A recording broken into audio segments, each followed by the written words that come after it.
Vamos abrir a palavra em Atos capítulo 1.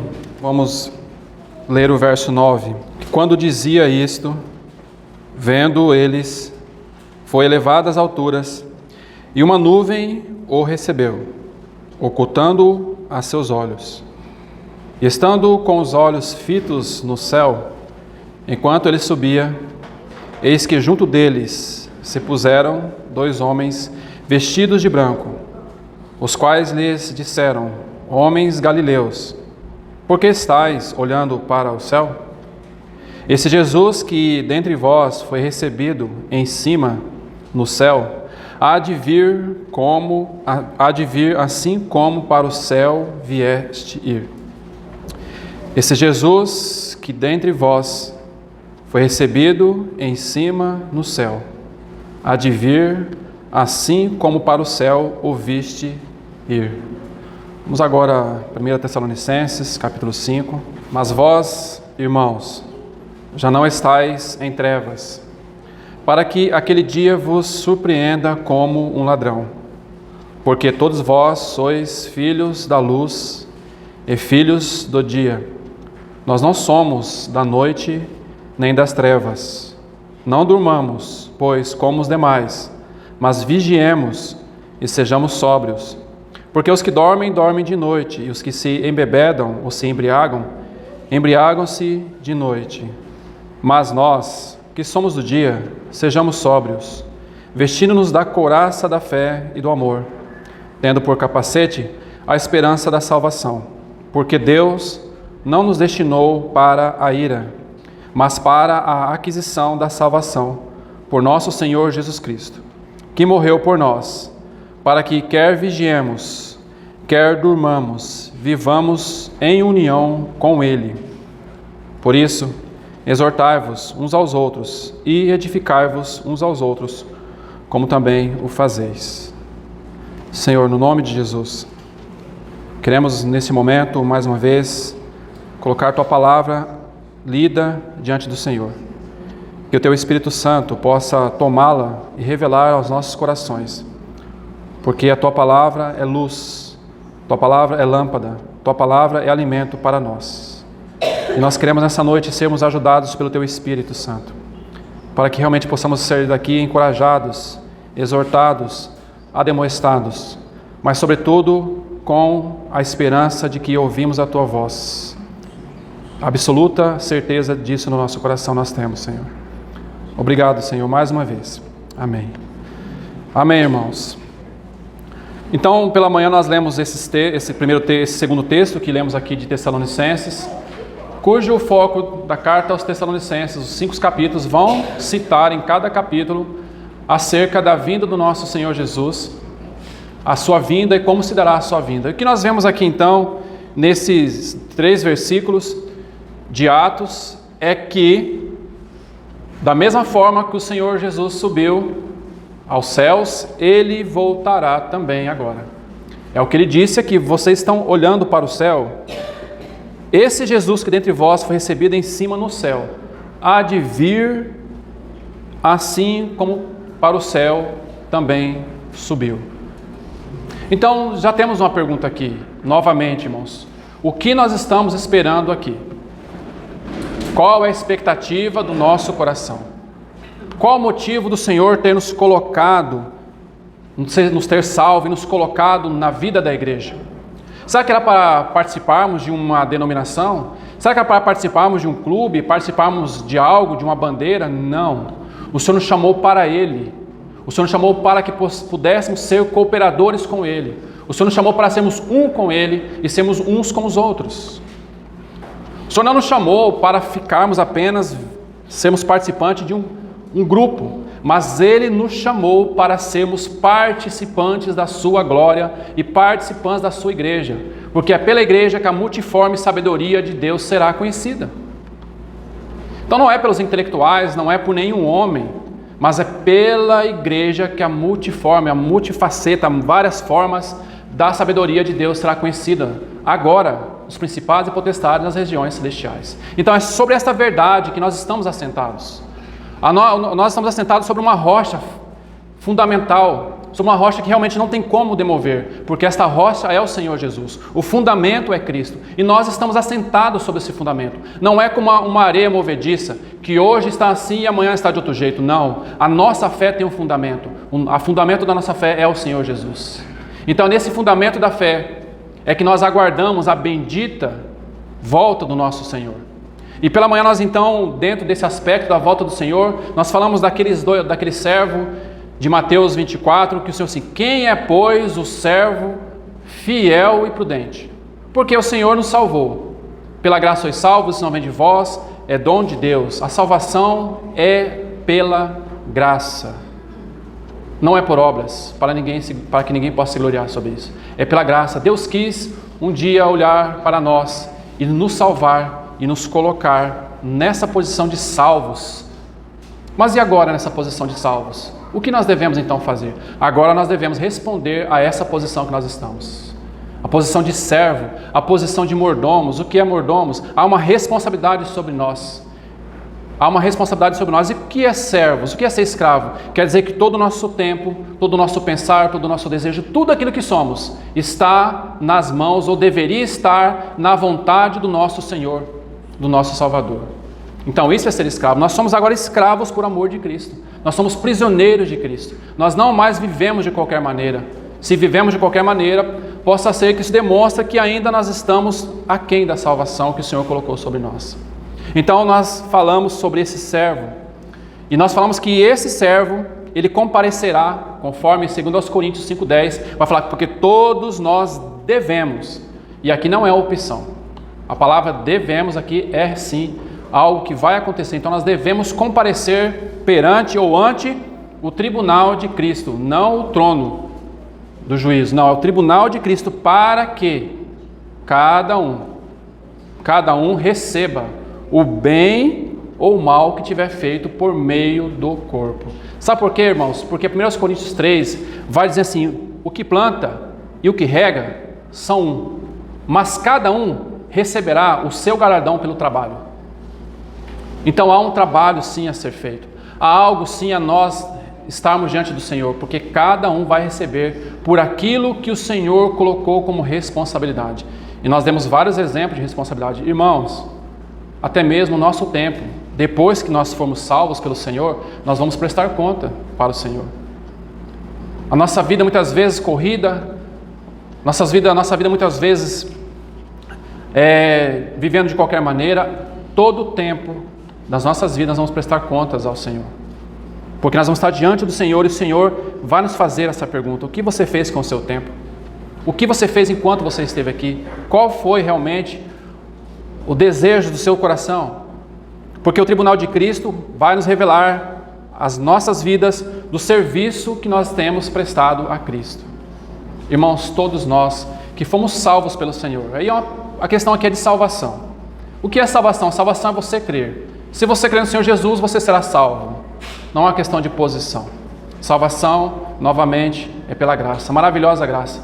Nós éramos pecadores, nós éramos imundos, nós éramos, novamente, não sendo repetitivo aqui, mas temos que sempre lembrar quem nós éramos. Quem nós éramos? Nós éramos filhos da ira. Nós estávamos extraviados, longe de Deus. Nós éramos um povo de coração endurecido, um povo de dura cerviz, um povo que estava debaixo do príncipe da potestade do ar.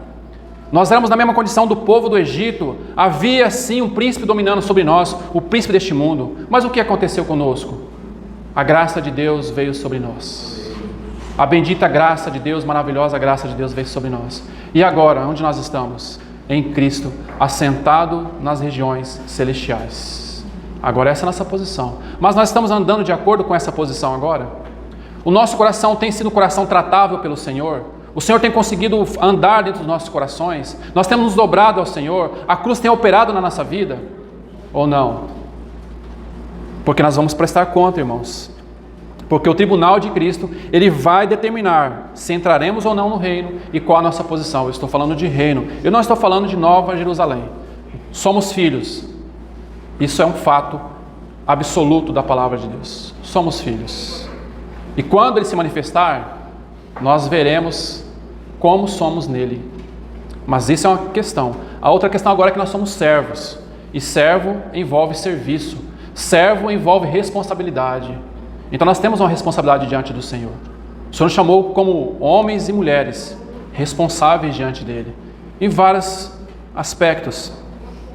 Abra, por favor, aí o seu texto de Lucas 12 e veja essa questão da responsabilidade deste servo ou deste mordomo. Só para nós entendermos que nós não estamos vivendo aqui agora, depois de sermos salvos, vivemos de qualquer maneira, vivemos uma vida desavisada, vivemos uma vida qualquer que nós não vamos prestar conta. Mas veja que Lucas, capítulo 12, o verso 47. E o servo que soube a vontade do seu senhor, e não se aprontou, nem fez conforme a sua vontade, será castigado com muitos açoites. Ou seja, está falando de servo aqui. E servo sempre fala de uma pessoa salva. Servo fala da nossa vocação celestial. Então esse servo, ele soube a vontade do seu senhor. Nós não sabemos qual é a vontade do nosso Senhor? Imagina um filho que sabe a vontade do seu pai, mas ele não faz a vontade do seu pai. Ele é um desobediente. O que vai acontecer com esse filho? Ele vai ser açoitado. Ele vai deixar de ser filho? Porque desobedeceu? Não, não vai deixar de ser filho. Há correntes contrárias sobre a questão da salvação absoluta. Mas salvação é um dom de Deus. Os dons e a vocação de Deus são irrevogáveis. Então não é questão se nós vamos ou não perder a salvação. É uma questão se nós ou não vamos estar no reino com Cristo. Essa é a questão. E o que nós temos que fazer então? Se nós soubermos a vontade do nosso Senhor, nós devemos nos aprontar para estarmos junto com o nosso Senhor reinando. Essa é a verdade. E o verso 48 vai dizer: mas o que não soube e fez coisas dignas de açoite, com poucos açoites será castigado. E a qualquer que muito for dado, muito se lhe pedirá. E ao que muito se lhe confiou, muito mais se lhe pedirá. Você confiaria a chave da sua casa a um estranho? Você confiaria, por exemplo, o seu cofre a um estranho? Não. Você confia aquilo que você tem de valor a uma pessoa que você conhece. Assim também o Senhor confiou o seu serviço, a sua casa, a nós, o seu povo. Ele não confiou ao mundo. Ele não confiou ainda aos filhos da desobediência. Ele não vai conceder isso. Ele confiou àqueles que Ele salvou e que Ele chamou para ser participante. São para esses. São para os seus servos. São para os seus mordomos. Então nós temos uma responsabilidade diante do Senhor. A nossa vida, ela não é apenas salvação. Há sim algo a sermos, de estarmos responsabilizando diante do Senhor. E se isso é uma verdade, nós temos que aqui observar um detalhe. Se nós somos servos do Senhor, se nós somos mordomos, nós somos filhos do dia, como que nós estamos vivendo aqui? Como filhos do dia. Não foi o texto que está falando agora, voltando para Tessalonicenses, o verso 4, vós irmãos. Ele está falando para os irmãos. Irmãos. Ele não está falando para o mundo aqui. Ele está falando para aqueles que são salvos, para aqueles que já conhecem o Senhor, para a igreja em Tessalônica. Vós irmãos, já não estáis em trevas. Vós irmãos, porque todos sois filhos da luz e filhos do dia. Olha esse outro não somos da noite, nem das trevas. Olha o verso 8, mas nós que somos dos dias, sejamos sóbrios. Verso 9, porque Deus não nos destinou para a ira. Deus não destinou esses que são filhos do dia, filhos da luz, que não são das trevas, não destinou para a ira, mas para alcançar a salvação em Jesus Cristo. Então, nós não estamos em trevas, irmãos. Primeiro passo, nós não estamos em trevas. Mas o Senhor, nosso Deus, tem um desejo. A vontade do Senhor é que todos conheçam a Ele. O Senhor enviou o seu Filho. O Senhor quer tirar todas as pessoas, vamos colocar assim, das trevas. Ele enviou o seu Filho. Deus amou muito de tal maneira que deu o seu Filho unigênito, para que todo aquele que nele crê não pereça, mas tenha vida eterna. Essa é a vontade de Deus. Então é nessa vontade que Deus estabeleceu em seu Filho. Deus não criou nenhum homem para a condenação. Mas a questão é, será que esses estão querendo realmente o Senhor? Porque o Senhor diz assim: eu sou a luz do mundo. Eu sou a luz do mundo. Quem me segue, quem segue o Senhor, não andará nas trevas, mas terá a luz da vida. O Senhor é a luz do mundo. O Senhor é a única luz neste mundo. Graças ao Senhor por isso. Então, irmãos, nós não somos das trevas, e o Senhor também não quer, não é a vontade dele que toda a humanidade seja condenada, mas é uma questão de coração, é uma questão de crer, é uma questão de se entregar ao Senhor, é uma questão de não ter um coração duro. O Senhor está falando, o Espírito Santo está pleiteando, mas muitas vezes o coração está fechado, o coração não se abre. Irmãos, ainda há tempo de salvação. A graça de Deus se manifestou salvadora a todos os homens, para que, renegadas a impiedade, vivamos nesse século de maneira justa, sóbria, sensata. Mas Deus manifestou a sua graça. E o que este homem tem feito então? Muitas vezes um coração endurecido. Coração endurecido. Ouvidos que não ouvem mais o Senhor. Então o Senhor diz que nós somos filhos da luz. Bom, irmãos, se nós somos filhos da luz, o que então nos compete? Abra, por favor, em Efésios capítulo 5, olha o verso 8 de Efésios 5.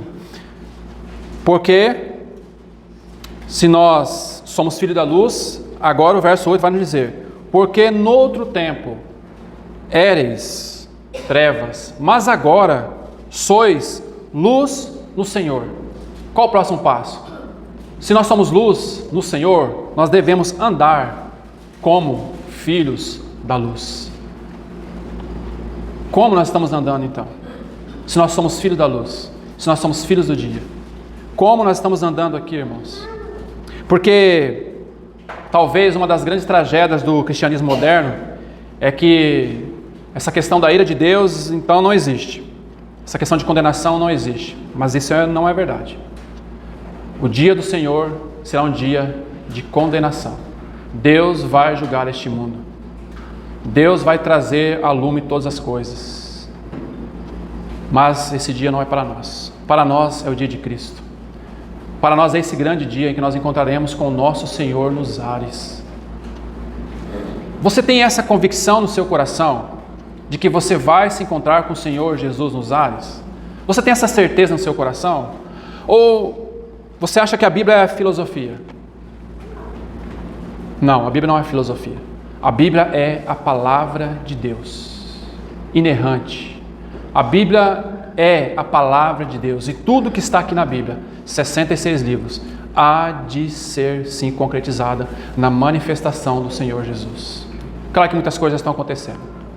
Mas, irmãos, enquanto há tempo, observa cada detalhe aqui da palavra de Deus. Porque nós somos filhos da luz. Então, como nós devemos andar? Nós não devemos andar agora como andavam os filhos da desobediência, que o verso 6 vai falar. Ninguém vos engane com palavras vãs, porque por estas coisas vem a ira de Deus sobre os filhos da desobediência. Nós éramos filhos da desobediência, mas agora aqueles que estão em Cristo não são mais filhos da desobediência. E o que esses filhos da desobediência faziam? Qual era a conduta deles? A conduta deles era uma vida de fornicação, de impureza, de avareza, de torpezas, de tolices, de zombarias. E olha o que o verso 5 vai falar. Porque bem sabeis isso, que nenhum fornicador, ou impuro, ou avarento, o qual é idólatra, tem herança no reino de Cristo e de Deus. É isso que ele está falando. Nenhum desses terá herança, porque ninguém vos engane com palavras vãs. Oh, Deus é amor, vamos viver a nossa vida, o Senhor já nos salvou, vamos viver a vida então aí do jeito que nós vivíamos antes. Podemos continuar do mesmo jeito, não precisa de salvação, não precisa de santificação, não precisa de mais nada, porque Deus é amor. Ah, irmãos, isso é verdade, mas 1 Pedro vai falar que o julgamento começa pela casa de Deus. E se começa pela casa de Deus, onde vai comparecer o ímpio, o pecador? Então o julgamento da casa de Deus começará por nós, os filhos da luz. E como nós estamos andando então como filho da luz? De tudo que nós temos ouvido nesse tempo todo de caminhada cristã, como nós temos andado? E nós falávamos hoje de manhã que nós não precisamos muito mais de ensino, nós precisamos sim de um espírito renovador para fazermos tudo aquilo que temos ouvido. Aquele povo do deserto não, vamos colocar assim, não levou a sério o que Deus falou. E eles ficaram prostrados no deserto. Será que o Senhor não fará a mesma coisa com aqueles nesse mundo modernizado? Será que o Senhor também não vai restringir aqueles filhos? E era povo de Deus. Deixa sair o meu povo. Não é isso que Moisés falou para Faraó? Era povo de Deus. Será que o Senhor não vai restringir esse povo de Deus? Esses filhos que andam de maneira desobediente, esses filhos que não obedecem à voz do Senhor, não obedecem à voz do Pai. Esses filhos que querem andar no mundo, aquele que ama o mundo, o amor do Pai não está nele. Não, o Senhor vai tratar com seus filhos. Ele vai tratar com seus filhos, porque Deus é Deus de justiça. Deus é Deus de santidade. Sede santo, porque eu sou santo. E o resto que nós temos aqui para viver, que sejamos santos em todo o nosso procedimento. O Senhor nos chama para uma vida santa. O Senhor nos chama para viver uma vida de filhos do dia, de filhos da luz, porque Ele é a luz. Deus é luz. Então, como nós temos que andar resplandecente, como luzeiros, no meio de uma geração corrupta e perversa. Essa é a geração que nós vivemos. Como que nós vamos estar no meio dessa geração? Sendo sal, sendo luz. Não dá para nós chegarmos nesse mundo e sermos misturados com este mundo. Nós temos que fazer a diferença neste mundo, irmãos. Porque qual é a razão de não sermos salvos? Salgar no saleiro é muito fácil. Ser luz no meio das candeias é muito fácil. Mas será que nós temos sido saleiros lá fora? Sal lá fora? Será que nós temos sido luz lá fora? Se o sal não salgar, se ele não der sabor, para que ele serve? Se nós não sermos luz onde nós estamos, no meio dessas trevas, para que então nós estamos servindo? Nós somos filhos da luz. Andemos como filhos da luz em todo o nosso procedimento, no falar, no pensar, no agir, no comprar, no vender, no que ouvimos. Tudo isso, irmão. O Senhor Jesus não veio aqui para fazer uma reforminha em nós, não. Não vamos mudar só isso aqui, vamos como um carro velho, passar uma lataria, passar um polidor. Não, o Senhor veio para mudar o nosso coração, mudar a nossa vida. Foi isso que Ele veio fazer com nós, mudar toda a nossa direção, mudar toda a nossa perspectiva. É isso que o Senhor Jesus veio fazer conosco, colocar em nós uma nova mente, para que transformando a nossa mente, nós podemos aproveitar ou podemos viver e experimentar a boa, perfeita e agradável vontade de Deus. Então é isso que o Senhor vai fazer conosco. Que luz que nós temos sido para este mundo, que sal nós temos sido para este mundo. Mas nós temos que olhar para o que a palavra está dizendo. Olha, vocês não sejam nem companheiros dele. Mas o que tem eu participar? São amigos, são os colegas. O que tem? Irmãos, o Senhor Jesus chamou nós para sermos santos, para sermos filhos da luz. Andemos então como filhos da luz. Será que o mundo está vendo em nós essa luz? Que o Senhor tenha misericórdia de mim, tenha misericórdia de quem aprover ter misericórdia. Nós precisamos realmente, irmão, nesse tempo do fim, sermos um povo que realmente seja luz neste mundo. Que o Senhor nos ajude. Então ele está falando desses que eram trevas e agora são luz no Senhor. Abra aí rapidamente 1 Pedro capítulo 4, verso 2. Para que no tempo que vos resta na carne, não vivais mais segundo as concupiscências dos homens, mas segundo a vontade de Deus. Porque nos basta que no tempo passado da vida fizéssemos a vontade dos gentios, andando em dissoluções, concupiscências, embriaguezes, glutonarias, bebedices e abomináveis idolatrias. Essa era a nossa condição. Éramos trevas, éramos filhos da noite, mas agora como filhos da luz, nós temos que deixar tudo aquilo que era das trevas. E quem nos ajuda, quem nos socorre? O Espírito Santo, o bendito Espírito Santo. Ele que vai nos guiando nessa nova vida. Andai no Espírito e jamais satisfarei os desejos da carne. Se vivemos no Espírito, aí há um C aqui. Ou nós vivemos no Espírito ou nós vivemos na carne. Ou nós somos filhos da obediência ou somos filhos da desobediência. Se vivemos no Espírito, andemos também no Espírito. Não dá, irmãos, para nós sermos misturados com este mundo. Nós temos que ser luz. As pessoas precisam ver em nós uma esperança de salvação, não da nossa capacidade, mas vermos que em nós há uma pessoa, o seu Filho, o nosso Senhor Jesus Cristo. O Espírito Santo vai imprimir essas verdades em nossas vidas. Que o Senhor realmente nos ajude a viver nesses dias aqui nessa terra como filhos da luz, porque assim foi a vida de Enoque. Enoque andou com Deus. Quanta diferença faz para um cristão andar com Deus? Andar com Deus. E o que aconteceu com Enoque? Deus o tomou para si. Deus o tomou para si. Enoque foi um homem que andou com Deus. Que realmente seja um hábito em nossas vidas, amados irmãos, andarmos com Deus todos os dias de nossas vidas. O Senhor Jesus disse em Mateus 5, vou citar para os irmãos esse texto, ele diz o seguinte: vocês dizendo para os discípulos, havia uma multidão, lembre-se do Sermão do Monte, havia uma multidão, mas ele disse para os discípulos, vocês são a luz do mundo. Vocês são a luz do mundo. Uma cidade construída sobre uma colina não se pode ser escondida, nem os homens acendem uma lâmpada e colocam sob a medida do bico, mas no candelabro, e dá luz a todos que estão na casa, ou a todos que estão em sua volta. Ele vai falar o seguinte: deixai brilhar a vossa luz diante dos homens. Para quê? Para que vejam as vossas boas obras, e glorifiquem a vosso Pai que estás nos céus. O Senhor nos chamou para sermos luz do mundo.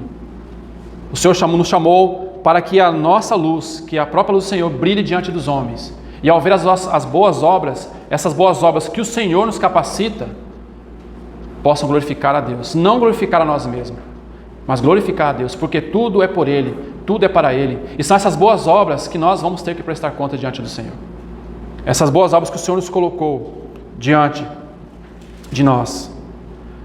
E 1 João 1,7 vai dizer: se andarmos na luz como Ele está na luz, temos comunhão uns com os outros. E aqui há um detalhe aqui. Nós só podemos ter comunhão uns com os outros na luz do Senhor. Porque se nós não estivermos andando na luz do Senhor, nós não vamos ter comunhão. Nós vamos ter outras coisas, problemas. Porque é na luz do Senhor que nós vamos andar. Essa comunhão no Senhor, então, é que nós vamos ter, baseado na luz do Senhor. Porque é o Senhor que se coloca, se interpõe entre mim e o meu irmão, para que não haja interesses particulares, para que não haja qual a minha opinião e qual a sua opinião, para que nós possamos ser conduzidos pelo Senhor na vida do corpo, na vida da igreja. Por isso, irmãos, nem o que planta, nem o que rega é alguma coisa, mas Deus que dá o crescimento. Nem o que planta, nem o que rega. O que planta e o que rega são um. O que planta não é melhor, o que rega não é pior. Como Deus realmente é soberano nos seus tratos com a sua igreja, porque não coloca ninguém acima de ninguém. Ele coloca todo mundo no mesmo pé de igualdade. Mas esse pé de igualdade aí tem a questão do serviço. E nesse serviço cada um de nós temos uma responsabilidade, baseada na luz que temos recebido do Senhor. O Senhor realmente é um Deus bendito e maravilhoso. Bendito seja Ele que assim fez, e assim é a sua palavra. E assim Ele vai completar até o dia de Cristo.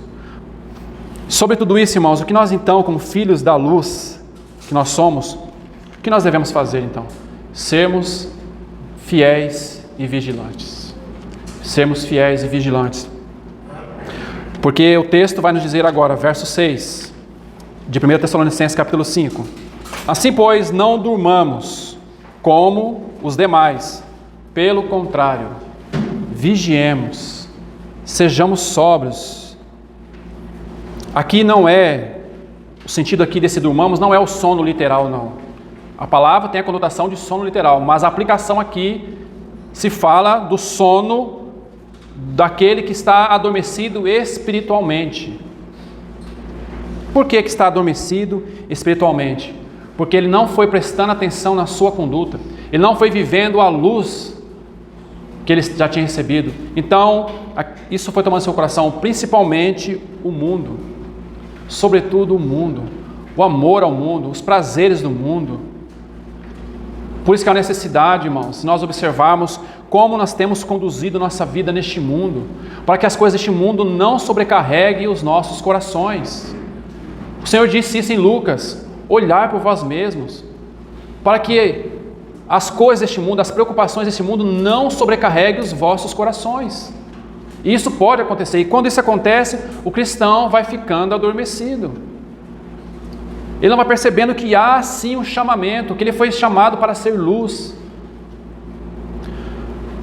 Então ele vive uma vida despreocupada com o pecado. Ele não sente mais a necessidade de se arrepender dos seus pecados. Acha que só foi naquele dia que ele confessou o Senhor. Não, irmãos, todos os dias nós temos que pedir ao Senhor para sondar o nosso coração, até mesmo aqueles pecados ocultos que nós não vemos. Senhor, sonda o meu coração, vê se há em mim algum caminho mau. Pedir ao Espírito Santo para lançar a luz no nosso coração, porque o nosso coração realmente é uma terra que só o Senhor conhece. Só o Senhor conhece o nosso coração. Então vai vivendo uma vida de pecado, indolente, descuidado. Mas eu estou participando, eu estou indo. A questão não é essa, irmãos. A questão realmente não é isso. A questão é como realmente nós estamos vivendo. Será que nós não estamos vivendo esse sono? Não durmamos, mas vigiemos. E o que é vigiar então? É estar alerta, é ser vigilante, é não deixar que nada, nenhuma negligência, nenhuma indolência tome algo na nossa vida repentinamente. Não podemos achar que tudo é obra do acaso. Não, irmãos. Nós temos que dar estrita atenção no que está acontecendo. Irmãos, o Senhor está falando. O Senhor está falando. O Senhor tem falado há 2000 anos. O Senhor tem falado. O Senhor falou no Velho Testamento todinho. Alguns dizem que o Velho Testamento é história. Inclusive um grande homem aí diz que o Velho Testamento é apenas história. Não é história. E nós vamos ver que não é história quando nós lemos aqui 1 Coríntios capítulo 10, verso 11. Vai nos dizer: ora, todas estas coisas lhe sobrevieram como figuras, e estão escritas para aviso nosso, para quem já são chegados os fins dos séculos. Então a palavra de Deus não é história. A palavra de Deus foi escrita para aviso nosso. Então não vamos considerar as coisas como líquidas e certas. Eu sou filho de Deus. Sim, somos filhos de Deus. Isso é uma grande verdade. Mas como nós estamos andando como filho de Deus? Como nós estamos vigiando? Será que nós somos aqueles conservos? Não, o meu Senhor está tardando a voltar. Eu vou começar a espancar os conservos, ou seja, vou viver uma vida dissoluta, vou viver a minha vida. Vou começar a beber com aqueles outros, se embriagar. Não vos embriagueis com vinho, mas enchei-vos do Espírito Santo. Nós precisamos esses dias sermos cheios do Espírito Santo, para que possamos andar de acordo com aquilo que fomos chamados para andar. Não é tempo de brincarmos com o Senhor. Não é tempo de realmente reparar nossas casas, as nossas panelas, mas é tempo de se voltar para o Senhor, irmãos. O Senhor está voltando. O Senhor é sério. Ele não vai poupar aqueles que andaram dissolutamente. Esses que andaram dissolutamente, os seus filhos, ficarão rangendo os dentes. Irmãos, as coisas de Deus não são brincadeiras. Deus não é menino. Deus não se torce o nariz de Deus. Deus é sério. Ele é amor, mas Ele é justiça. Por isso enchei-vos do Espírito. Se nós queremos conhecer os dias que estão para vir, nós precisamos ser cheios do Espírito, para discernirmos o tempo que nós estamos vivendo. Nós somos filhos do dia, irmãos. Nós não somos das trevas. Não durmamos. Fiquemos alerta. Fiquemos como um guarda de sentinela, esperando a qualquer momento. Fiquemos alertos. O Senhor Jesus, amados irmãos, Ele nos alertou nos evangelhos. São muitos textos, mas eu vou ler apenas alguns. Mateus 24, 42 diz, o Senhor Jesus dizendo, portanto, fiquem atentos, alertas, vigilantes, porque vocês não sabem que dia virá o seu Senhor. Nós não sabemos. Mas o que nós temos que fazer, nós temos que nos aprontar. Mas parece que às vezes o cristão está levando uma vida tão devassa, tão de qualquer jeito. Irmãos, nós temos uma grande salvação, uma tão grande salvação, que os próprios anjos tentaram entender essa salvação. Eles não puderam, eles perscrutaram, é como se eles olhassem e diziam, irmão, o que está acontecendo? Fiquemos alertas, porque nós não sabemos o dia que o Senhor virá. Bem-aventurado aqueles servos, os quais, quando o Senhor vier, achar vigiando. Lucas 12, 37. Bem-aventurados. Essa é a nossa posição. Vigiai, pois, em todo o tempo, orando, para que sejais ávidos, por dignos de evitar todas as coisas que hão de acontecer, e estar em pé diante do Filho do Homem. Que nós possamos não nos envergonhar naquele dia, porque nós vivemos uma vida santa, uma vida preparada diante do Senhor. Vigiai, estai firmes, portai-vos como homens, e fortalecei-vos, ou portai varonilmente, vigiai.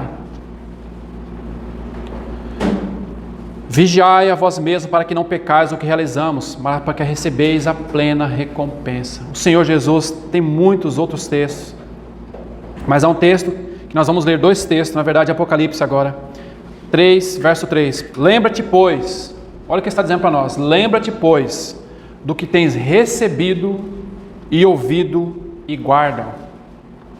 Irmãos, nós temos recebido muito, temos ouvido muito. A questão é, temos guardado? Temos retido?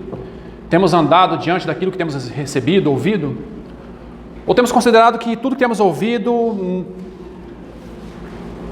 guarda, arrepende-te. E se não vigiares, virei sobre ti como ladrão, e não saberás a que horas sobre ti virei. Não saberás. Vigiar. Agora, capítulo 16, verso 15 de Apocalipse. Como que nós devemos viver, então, esse santo procedimento? Eis que venho como ladrão. Bem-aventurado aquele que vigia e guarda as suas roupas, para que não ande nu e não se vejam as suas vergonhas. Como estão nossas roupas da santidade? Como está a nossa vida? Como está o nosso coração? Guarda as suas roupas, uma vida de pureza, uma vida de santidade. Isso não significa vida que não tem pecado. Nós cometemos pecado, sim, mas há pecados que escolhemos cometer. Há pecados que realmente vêm sobre nós, que há uma tentação, mas com a tentação vem o livramento. A questão é, e os pecados então que muitas vezes por opção escolhemos? Então guarde as suas roupas, para que não ande nu e não vejam as suas vergonhas. Que o Senhor nos ajude, irmãos. Que o Senhor nos ajude. Agostinho declarou que o último dia é um segredo, para que todos os dias possam ser observados. O último dia é um segredo, para que todos os dias possam ser observados. Porque ele virá como um ladrão. Nós não sabemos o dia nem a hora. Vigiemos e sejamos sóbrios. Sejamos sóbrios, irmãos. Que nós possamos ficar livres dessa intoxicação evangélica que muitas vezes tem se colocado. Intoxicação mental e espiritual. Mas realmente retermos a palavra de Deus pura, genuína. Que o Senhor nos ajude nesse sentido. Que nós possamos ser estáveis espiritualmente. Ser sóbrio é ser estável espiritualmente. Que realmente possamos viver uma vida estável no Senhor. Que o Senhor nos ajude, amados irmãos. Mais um texto Pedro vai dizer assim: já está próximo o fim de todas as coisas. 1 Pedro 4,7, já está próximo o fim de todas as coisas. Portanto, sede sóbrios e vigiai em oração. Qual é o suspiro nosso ao deitar? Qual é o nosso último suspiro? É sobre a conta amanhã no banco? É sobre o trabalho que nós temos que fazer no outro dia? É sobre o filho? É sobre o marido? É sobre a esposa? Qual é o nosso suspiro ao nos deitarmos na noite, antes de dormir? Sabe que o nosso coração é aquele coração que vem, que diz: Maranata, ora vem, Senhor Jesus. Ou nós estamos preocupados com as coisas de amanhã? O que nós estamos preocupados? Realmente nós temos que fazer essa pergunta para nós. Qual é o meu suspiro ao me deitar? Não que nós não tenhamos preocupação, não há problema, não é esse. O problema, a questão é o que realmente toma o nosso coração. Sede sóbrios, vigiai. Porque é isso que o Senhor falou também para aqueles servos. Volte em Mateus 24, apenas para nós vermos aqui que nesse capítulo 24 de Mateus, o Senhor coloca nessas 4 parábolas a questão do vigiar, do estar sóbrio. Por quê? Porque cada parábola dessa tem relação com a nossa vida cristã.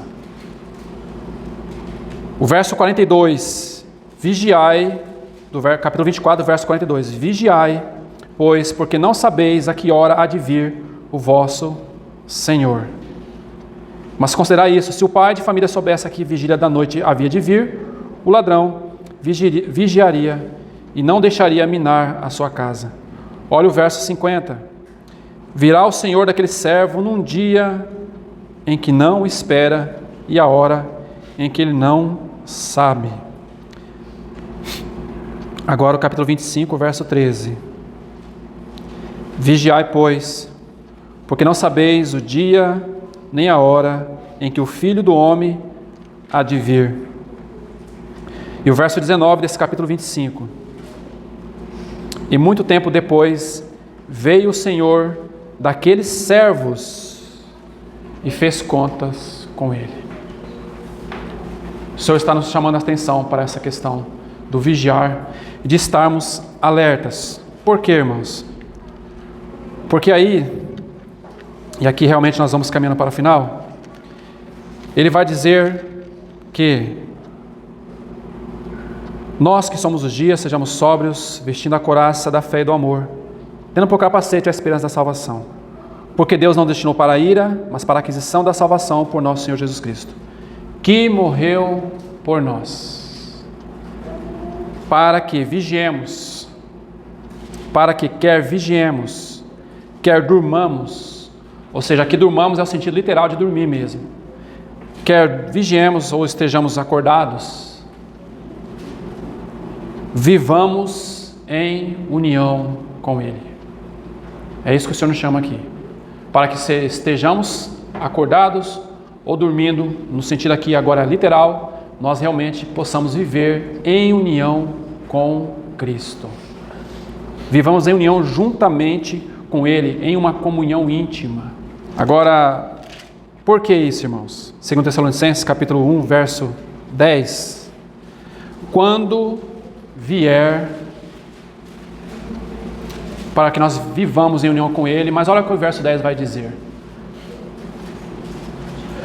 Para que quando vier, para ser glorificado nos seus santos, e para se fazer admirável naquele dia em todos os que creem.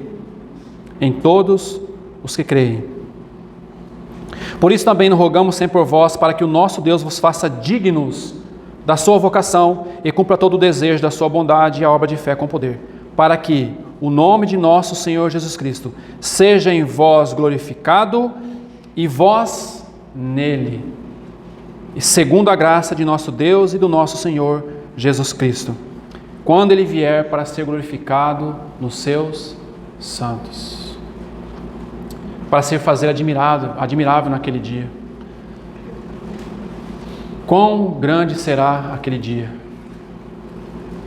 O dia da manifestação do nosso Senhor, em que Ele descerá do céu sobre as nuvens, em que Ele vai estar junto com o seu povo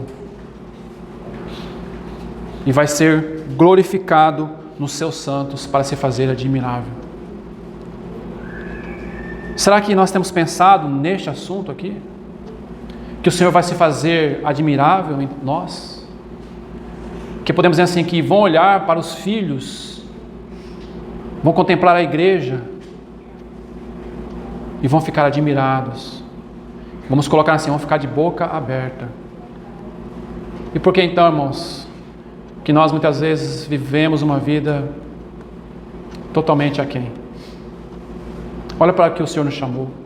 Olha para o que o Senhor está nos dizendo aqui na palavra dEle. Os céus dos céus, a terra e tudo que na terra, além de olhar para o nosso Senhor, vale olhar para a sua igreja, para a sua noiva adornada. Para a sua noiva adornada. Será que é pouco para nós isso? Será que isso é pouco para nós? Será que isso não realmente não nos constrange a vivermos uma vida realmente de vigilância, a vivermos uma vida aos pés do Senhor, a vivermos uma vida devocional ao Senhor? Será que isso não nos constrange no nosso coração? Ou será que nós só queremos ouvir mensagens, ouvir mensagens, ouvir mensagens, ouvir mensagens? O que precisa constranger mais nosso coração? O que o Senhor precisa fazer mais por nós? Tudo Ele já fez por nós. O Senhor não precisa fazer mais nada por nós, no sentido de apresentar mais alguma coisa a nós, porque tudo Ele já fez por nós. O que mais, irmãos, o Senhor precisa fazer na nossa vida para nós nos voltarmos ao Senhor, para vivermos uma vida dedicada ao Senhor, com tudo que somos, nosso tempo, nosso pensamento, a nossa vida como um todo? Que segurança que nós temos nessa salvação. A nossa salvação não foi construída num fio de cabelo, a nossa salvação foi construída no sangue do Cordeiro na cruz. Essa é a nossa salvação. O que mais o Senhor tem que fazer conosco? Que naquele dia nós possamos ouvir a voz do nosso Senhor, da boca do Senhor: entra no gozo do teu Senhor, servo bom e fiel. Será que nós queremos ouvir isso da boca do nosso Senhor? Será que é isso que nosso coração está anelante? Ouvir isso do Senhor? Ou ainda queremos viver neste mundo, um pé aqui, outro lá, eu estou indeciso, eu ainda não sei o que vou fazer? Irmãos, nós não podemos ter vida dúbia, nós não podemos ter vidas apartadas do Senhor. Nós precisamos voltar-se para o Senhor, vivemos no Senhor e para o Senhor. Que o Senhor ganhe o nosso coração, e não é uma questão de mentalidade, é uma questão de coração. É coração. Que não estejamos corações endurecidos para o Senhor. O Senhor está falando, o Senhor está dizendo: levanta-te, desperta, tu que dormes, levanta-te dentre os mortos, acorda, enquanto há tempo, enquanto o trono da graça está estabelecido, acorda, levantai-vos, não é aqui o lugar do vosso descanso, esforçai-vos para entrar naquele descanso. Será que nós não temos ouvido a voz do Senhor? O que mais falta para nós? Que o Senhor realmente possa nos levar ao arrependimento, levar o seu povo, porque Ele vai trabalhar com os remanescentes. Ele não trabalha com multidão, Ele trabalha com remanescente, Ele trabalha com fiéis, porque serviço é fidelidade, não é quantidade. Não é pelo tanto de livro que eu e você lemos, não é por termos uma biblioteca abarrotada de livros, lemos Gênesis, Apocalipse 50, 20 vezes no ano. Não, é uma questão de coração. É uma questão de quanto o Senhor tem ganho no nosso coração. É fidelidade, irmão. Fidelidade, muito bom servo, muito bem, servo bom e fiel. Não é porque você deu o dízimo no final do mês, não. Não é porque você deu seu carro, sua casa, não é porque você foi curado de uma doença, não. É se você foi fiel e prudente, se você respondeu ao Senhor naquela medida que Ele te deu, se você é responsável com os seus conservos, se você não ficou tratando indiferente os seus conservos, seus irmãos, achando que você era o melhor, porque só você fazia as coisas, porque só você tem a palavra. Não, ninguém tem a palavra, só o Senhor Jesus tem a palavra e usa homens para dar a sua palavra. Ele tem a palavra, Ele tem o Espírito, e Ele dá o Espírito a quem Ele quiser dar, e Ele não dá o seu Espírito por medida. Esse é o Senhor, e o Senhor nos chama para aquilo que Ele tem mostrado para nós. Então vamos responder ao Senhor, irmãos. Vamos responder ao Senhor, porque o que nos espera é algo grande. O que nos espera, nenhum homem neste mundo pode ter, pela sua mente natural, carnal, imaginar o que o Senhor tem para nós. Nem mesmo os anjos sabem. Graças ao Senhor por isso. Que o Senhor nos ajude, que realmente nós possamos estar juntamente com o Senhor nas nuvens e estarmos para sempre com o Senhor. Que o Senhor ache em nossos corações essa anelante verdade. Ora vem, Senhor Jesus. O Espírito e a noiva dizem: vem. Ora vem, Senhor Jesus. Se você tem planos, coloca os teus planos diante do Senhor. Primeiramente, coloque os teus planos diante do Senhor. Então depois você vai para os teus planos. Porque o nosso plano primeiro é com o Senhor. Porque só Ele sabe o que vai acontecer conosco. Bendito seja o Senhor. Obrigado, Senhor, mais uma vez, pela Tua palavra, que nos consola, que nos ademoesta, que realmente nos constrange, Senhor. Nos ajude, Senhor, a vermos realmente o que necessitamos de ver, de enxergar com os Teus olhos. Ó Senhor Jesus, que o Senhor realmente tenha misericórdia de nossas vidas, porque Tu és o Deus de misericórdia, meu Pai. Bendito seja o Teu nome.